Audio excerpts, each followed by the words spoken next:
আসসালামু আলাইকুম রহমতুল্লাহ। Amnesty International, Human Rights Watch এরা রিপোর্ট দিচ্ছে যে বালুচিস্তানের পাকিস্তান পাক বাহিনী আইএসআই গণহত্যা চালাচ্ছে, নির্যাতন, নিপীড়ন, গুম, খুন, মানবাধিকার লঙ্ঘনের সকল নিদারুণ কর্মকাণ্ড করছে। জাতিসংঘ বিবৃতি দেয় না, অথচ দেখেন একটা ইন্টারনাল ব্যাপার। দিল্লিতে বিক্ষোভ, ছাত্রদের বিক্ষোভ, প্রশ্ন ফাঁসের বিষয়টি নিয়ে, শিক্ষামন্ত্রীর পদত্যাগের বিষয়টি নিয়ে যন্তর মন্তরে যদি সরকার অনুমতি না দিত তাহলে তো সেখানে তারা যেতে পারতো না, যন্তর মন্তর পর্যন্ত পৌঁছাতে পারতো না। অনুমতি দিয়েছে, সেখানে গিয়েছে, তারা দাবি করেছে টুকটাক একটা হাতাহাতি পর্যায়ে কিছু একটা সংঘর্ষ সেখানে হয়েছে, এটা অস্বীকার করার জো নেই।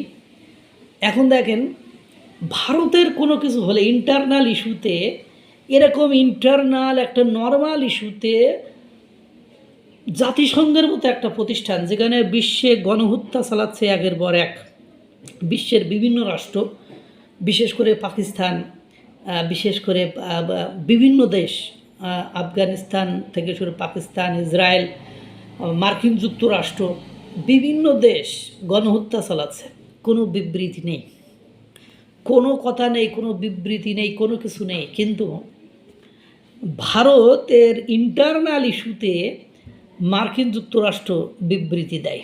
আপনাদের মনে আছে কি না, বাংলাদেশের গণঅভ্যুত্থান পরবর্তী সময়ে জাতিসংঘের কে একজন একটা প্রশ্ন করেছিল, তখন বলছে এই যে আমরা সেনা বা প্রধানকে বলেছিলাম, বা সেনা প্রধান নয়, সেনাকে বলেছিলাম যদি আপনারা না হটেন তাহলে আপনাদেরকে জাতিসংঘ মিশন থেকে আপনাদেরকে বের করে দেওয়া হবে বা আপনাদের নেওয়া হবে না, এই ধরনের ক্রেডিটের কথা তারা বলেছিল।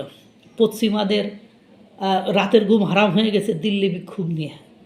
জাতিসংঘ বিবৃতি দিচ্ছে, যন্তর মন্তরে ছাত্র যে আন্দোলন বা বিক্ষোভ হচ্ছে তাদের যাতে শান্তিপূর্ণভাবে করতে দেওয়া হয়, তাদের যাতে নিরাপত্তা দেওয়া হয়, তাদের মানে নানান তাল বিষয়, তাদের জন্য কোনো টর্চার না করা হয়, নিপীড়ন না করা হয়, তাদের অধিকার যাতে খর্ব না করা হয়, ইত্যাদি ইত্যাদি। বাট ইটস ইন্টারনাল অ্যাফেয়ার্স, এটা একটা দেশের অভ্যন্তরীণ বিষয়। সরকার তাদের গণতান্ত্রিক উপায়ে অনুমতি দিয়েছে, সেই বিষয় নিয়ে আপনার জাতিসংঘের ঘুম হারাম। অথচ দেখেন, আজাদ কাশ্মীর অঞ্চলে পাকিস্তান নৃশংসভাবে পাখির মতো গুলি করে মানুষ হত্যা করেছে, কই জাতিসংঘ একটা বিবৃতি দিয়েছে? দেই নাই। বালুচিস্তান লিবারেশন আর্মিদের আমি নির্যাতন নিপীড়নের কথা আপনাদেরকে বললাম, কই বিবৃতি দিয়েছে? প্রায় পাকিস্তান আফগানিস্তানের হাসপাতালে সহ বিভিন্ন আবাসিক এলাকায় মানে বিমান বিস্ফোরণ ঘটায়, সেখানকার নিরীহ নারী, পুরুষ, শিশু এদেরকে হত্যা করে, কই বিবৃতি দিয়েছে? দেই নাই। বাংলাদেশে একের পর এক কী ঘটনা ঘটে সেগুলো আপনারা দেখেছেন, কই বিবৃতি দিয়েছে? জাতিসংঘ বিবৃতি দেয় না। অথচ দেখেন, মণিপুরে হালকা পাকিস্তানে যে ঘটনা ঘটে তার 100 ভাগের 1 ভাগও যদি মণিপুরে ঘটে, জাতিসংঘের ঘুম হারাম হয়ে যায়, মার্কিন যুক্তরাষ্ট্রের ঘুম হারাম হয়ে যায়, পশ্চিমাদের ঘুম হারাম হয়ে যায়।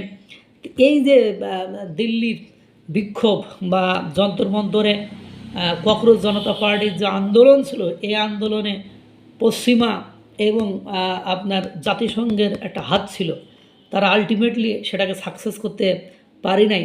যেমন মণিপুরে, তারপরে জম্মু কাশ্মীরে সামান্য কোনো ঘটনা ঘটলে ভারত তার ইন্টারনাল অ্যাফেয়ার্স কীভাবে ডিল করবে, সেখানে যদি সামান্য ঘটনা ঘটে তাহলে জাতিসংঘ ভারতের বিরুদ্ধে বিবৃতি দেয়। অথচ দেখেন, ইরান, ইসরায়েল, ফিলিস্তিন, এই সব জায়গায় কত রকম অঘটন ঘটছে, শতে শতে মানুষ মারা যাচ্ছে। আফগানিস্তানে, পাকিস্তানে প্রতিদিন শত শত মানুষের জীবন চলে যায়, অথচ জাতিসংঘের বিবৃতি নেই।